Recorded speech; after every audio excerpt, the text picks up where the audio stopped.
Now broadcasting from beautiful downtown Tallahassee, it's Classic Movie Reviews with Snark. Welcome to today's show. My name is John. As always, you can subscribe to the show on iTunes or follow the links to social media in the podcast show notes. You can also go to snarkymoviereviews.com to read notes, bios, and other random movie thoughts. Remember, this show is completely free and independent. All I ask is that you jump over to iTunes and give me a review. Today's movie is Cat Ballou, 1965, a wonderful comedy western starring Jane Fonda and Lee Marvin. Lee Marvin played two roles, that of gunfighter Kid Shelleen and Tim Strawn. Marvin won the Oscar for Best Actor in a Leading Role. Marvin was covered in episode 66, The Man Who Shot Liberty Valance, 1962. Our old friend Bruce Cabot played the small role of Sheriff Malden, who escorted Clay on the train. Cabot was covered in Episode 1, King Kong, 1933. Jane Fonda played the title role of Cat Ballou. Fonda was born in New York. I'm seeing a trend. Hey, I'm walking here! Her father was famous actor Henry Fonda, who was covered in Episode 31, Warlock, 1959, and her brother is Peter Fonda of Easy Rider, 1969. Jane Fonda slowly became interested in acting and studied under Lee Strasberg at the Actors Studio. Her first film was Tall Story, 1960. She had a decent career and was well received in many starring roles, such as Clute, 1971, Coming Home, 1978, They Shoot Horses, Don't They, 1969, Julia, 1977, The China Syndrome, 1979, The Morning After, 1986, and On Golden Pond, 1981. She also made some real stinkers, like Barbarella, 1968. In 1972, Fonda traveled to Hanoi, Vietnam, and posed on a communist anti-aircraft gun to protest America's involvement in the war. 44 years later, a generation of Vietnam War veterans are still pissed at her and only refer to her as Hanoi Jane. Michael Callan played the role of outlaw Clay Boone. Born in Philadelphia, he trained to be the next Gene Kelly. While he was successful on Broadway, he lost the role of Riff in West Side Story to Russ Tamblyn. Callan's first film role was in the great movie They Came to Cordura, 1959. This movie featured an older Gary Cooper and an older Rita Hayworth. They were both amazing as the subject of what makes a man a hero was examined. However, Callan was more believable as a womanizing playboy in films like The Flying Fontaines, 1959, Because They're Young, 1960, 13 West Street, 1962, Gidget Goes to Hawaii, 1961, Bon Voyage, 1962, The Interns, 1962, and The New Interns, 1964. He made other genres of movies as well, including a war film, The Victors, 1963, and Jules Verne's science fiction in Mysterious Island, 1961. Many critics and film watchers feel his best films were two comedies, Cat Ballou, 1965, and, with the great Lionel Jeffries in You Must Be Joking, 1965. He had a short-lived television show that echoed the theme of The Womanizer, called The Occasional Wife, 1966, where he pretended to be married to get ahead at work. Following this show, he made the regular circuit of popular television shows. Dwayne Hickman played another outlaw named Jed. Dwayne started acting as a child but left the business. Following college, he got a role as the nephew in The Bob Cummings Show, 1955-59. He was later cast as the lead in The Many Loves of Dovey Gillis, 1959-63. It was hard for Hickman to escape from these roles, but he tried a few movies such as Cat Ballou, 1965, Ski Patrol, 1965, How to Stuff a Wild Bikini, 1965, Sergeant Deadhead, 1965, and Dr. Goldfoot in the Bikini Machine, 1965, which also starred Vincent Price. After that, he moved into mostly behind-the-camera work. He did return to film for A Night at the Roxbury, 1998. John Marley played Frankie Ballou, the father of Cat. He was a character actor that became popular in the mid-1960s when his hair turned white and framed his craggy face. Now I could talk about all the films where he played mobsters and criminals, but I will just jump to the scene in The Godfather, 1972, where Marley made a bedroom scene with a severed horse head. Yeah, don't mess with Don Corleone. J.C. Flippin played Sheriff Cardigan. His career was very similar to that of John Marley. The more interesting his face became, the more work he received. Many of his career highlights were with Jimmy Stewart in films such as Winchester 73, 1950, Bend of the River, 1952, Thunder Bay, 1953, The Far Country, 1954, Strategic Air Command, 1955, The Restless Breed, 1957, Night Passage, 1957, and Fire Creek, 1968. Of course, I like his wheelchair-bound role in Hellfighters, 1968, with John Wayne. Dogged by illness but determined in later years, he continued his career in a wheelchair following a leg amputation. He was married for 25 years to screenwriter Ruth Brooks Flippin, whose work include a couple of Gidget movies. He died at the age of 72 from an aneurysm. Arthur Honeycutt played a small role as Butch Cassidy. Honeycutt is a very lean, tall actor with a huge Southern accent from Arkansas. He went to Hollywood around 1949 and became a successful career actor. He is best known for his roles in Broken Arrow 1950, The Big Sky 1952, Cat Ballou 1965, and El Dorado 1966. I enjoyed his performance in El Dorado 1966, where he played a bugle-blowing, arrow-shooting deputy with actors John Wayne and Robert Mitchum. Story: the Columbia torchbearer appears on the screen and then rips her gown off to reveal she is dressed as a female gunfighter and starts shooting in every direction. Two balladeers, Professor Sam the Shad and the Sunrise Kid, are playing banjos. They sing the story that Cat Ballou, Jane Fonda, is about to be hanged. They sing It's Hanging Day in Wolf City, Wyoming, 1894. The hanging gallows are prepared and tested as Cat Ballou works on her dress in the prison cell. The local temperance ladies are singing Pray, Jezebel, Pray. The movie jumps back to when young Cat Ballou has just finished school and is being escorted on the train by her former teacher.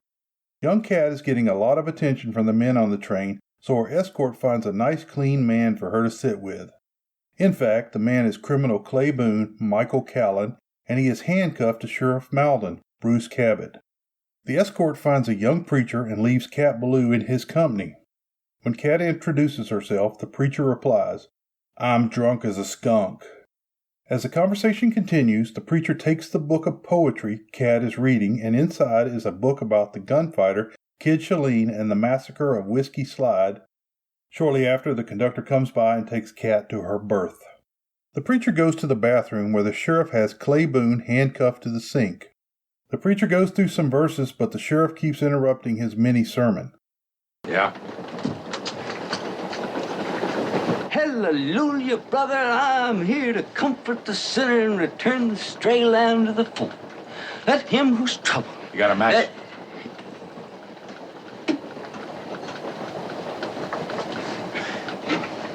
Go on. Yeah. Hallelujah, brother. I am here to comfort the sinner and return the stray lamb to the fold. Let him who's troubled. Let him who's... Thanks. You're welcome. Finally, the sheriff pats the preacher down and allows him in the bathroom. When the preacher opens the Bible, he has a gun and pulls it on the sheriff. Clay Boone says, "Hello, Uncle Jed," Dwayne Hickman, to the fake preacher. After a bit of struggle, they handcuff the sheriff to the pipe and gag him. The nephew and uncle head through the train and prepare to jump. Clay asks about the sheriff's gun and finds out that Jed didn't take it. Clay pushes Jed off the train and heads back to get the gun. When he hears the sheriff blast himself free, Jed jumps into the berth with Cat. The sheriff tells the conductor that the criminal has escaped with the help of the preacher. Since Cat was sitting with the preacher, they go to her berth to determine if she has seen either man. Clay whispers to Cat Ballou to not turn him in. She signals to the sheriff that she has not seen either man. Clay spends his time trying to take advantage of Cat, but she fends him off. Clay looks out and says there are people with shotguns coming down the aisle. Cat looks out, and much to Clay's surprise, there really are people with shotguns searching the berth. Clay climbs out the window, kisses Cat goodbye, and whoops as he jumps. Sam and Sunrise sing about Cat coming home to Wolf City and say she would have gotten along just fine if she'd followed the rules. Cat rides to the family ranch with her father, Frankie Ballou, John Marley. She asks about the missing livestock, and her father says he got rid of it. Watching from the fence is a young Indian boy. Frank speaks to the Indian boy named Jackson Two Bears, Tom Nardini, in Yiddish. Jackson explains in perfect English that he is a Sioux and not part of the lost tribes of Israel. Well, this here's my new bronc buster. This is my daughter, Catherine. Shalom Aleichem, Jackson Two Bears. Mr. Ballou, what's the use of saying Shalom Aleichem to me? I'm a full Sioux Indian. I'm not one of the chosen people. When her father goes into the house, Cat asks Jackson what's going on. He replies that her father has rubbed a lot of people the wrong way by not selling his water rights to the big company. When Cat goes to the back of the wagon, she runs into a hired gun dressed completely in black. The killer is named Tim Strawn, Lee Marvin, and he has a silver nose because it was bitten off. As the killer walks away, Frankie scoffs, saying they should be more afraid of the man that bit the nose off. The next day, Cat, Jackson, and Frankie head to the fall harvest dance.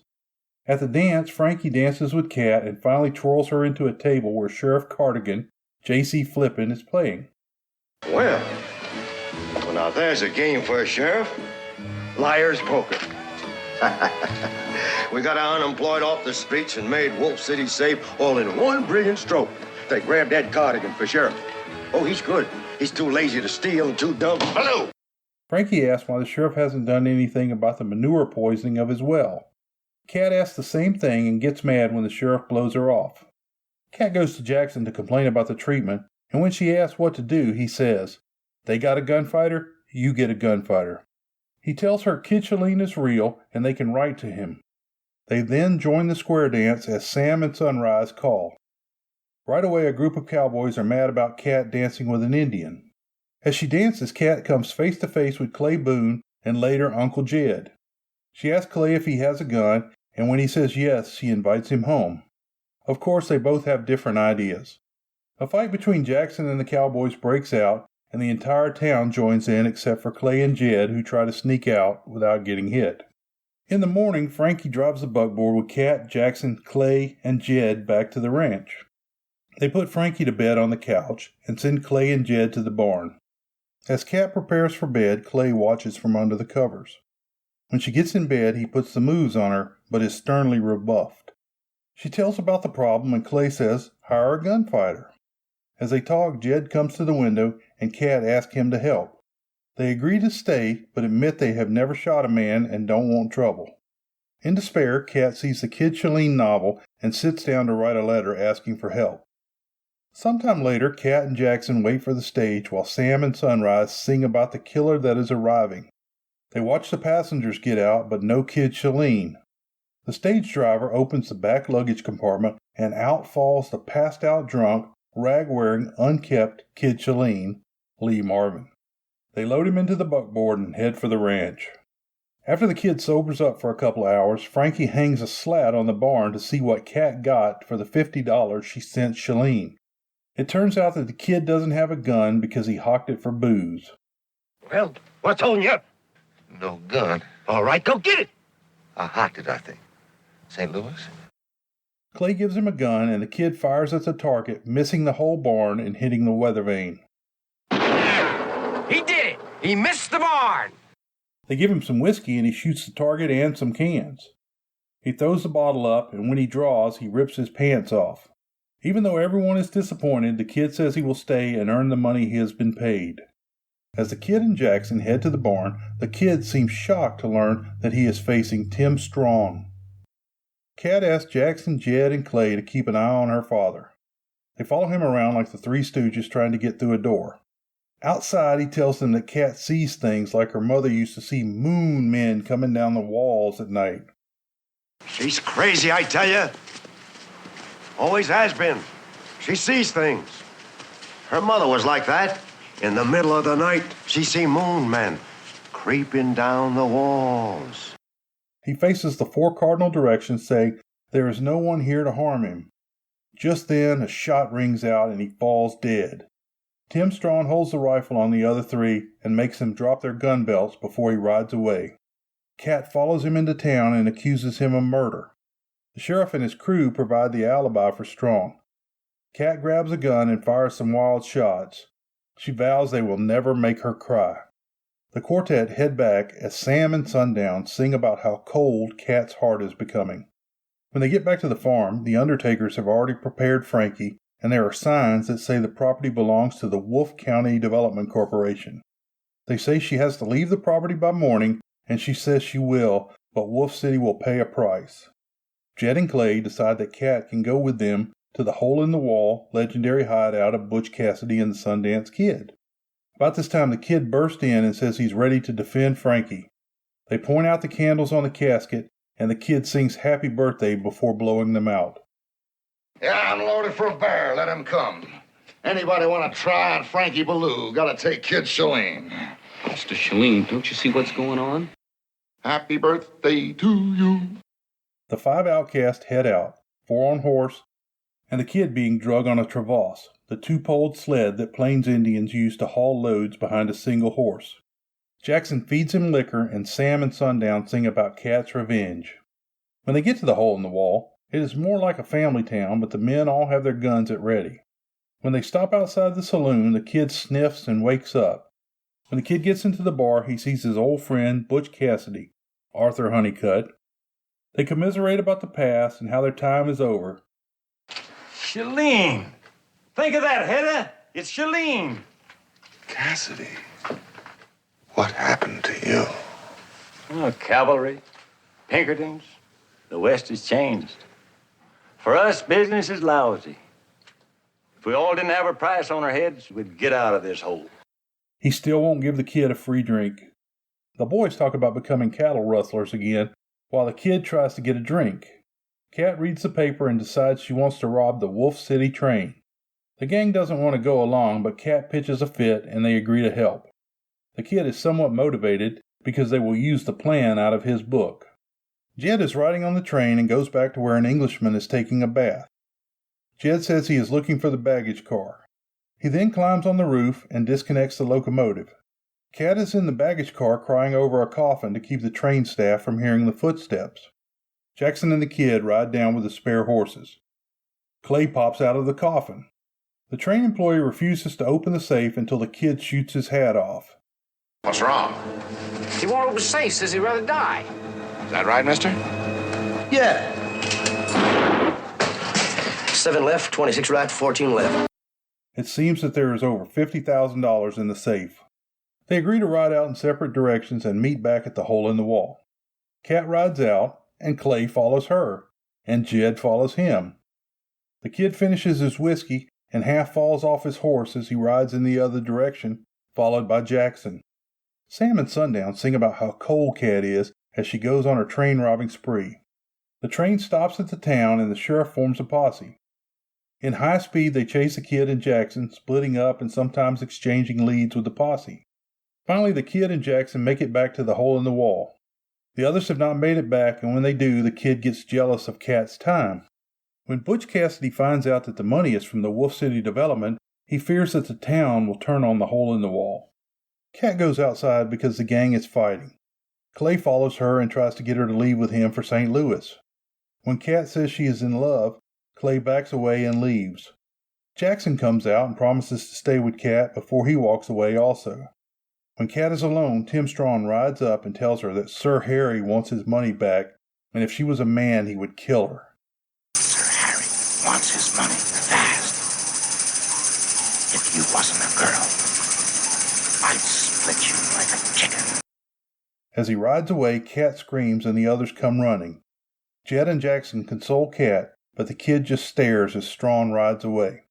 The Kid sends Jackson to retrieve his valise. The Kid then tells Cat everything will be okay. They then go into one of the greatest training montages in film history. The Kid starts with sit-ups, practice draws, can and bottle killing. He does this all without a drink. He bathes and shaves before Jackson helps him lace his girdle. The Kid dresses in his black and silver Kid Shelleen outfit complete with silk scarf. His matching guns are also in the case. Finally, Jackson puts the Kid's hat on like a matador ready to face a bull. Sam and Sunshine are singing at the brothel when Kid Shelleen shows up to face Strawn. The Kid opens a door and a woman screams. He opens a second and another woman screams. He opens the third and a man screams. He backs up and takes a second look before locating Strawn behind the fourth door. Strawn asks him what he wants, but the kid remains silent. Finally, the kid says he can't do it and turns away. Strawn draws and the kid fires back. The door opens where Cat is, and Strawn enters with his silver nose. But it's really Kid Shelleen having killed Strawn. The kid is flying high, and he reveals that Strawn was his brother. As the kid starts to talk about him and Cat, Clay bursts in and says half of Wolf City is after them. The kid slowly realizes that Cat doesn't love him. The kid hits Clay, then Jed hits Clay, then Jackson hits Clay. When Clay asks why Jackson hit him, Jackson says he has the right to participate regardless of race, creed, or color. Well, what was that for? Well, everybody else was doing it. I got a right to share in the fun without regard to race, creed, or color, according to the 14th Amendment. Cat rides away while the men fight. Cat goes to Harry Percival's private train car. When Percival dims the light, Cat pulls a gun on him. 19th century science.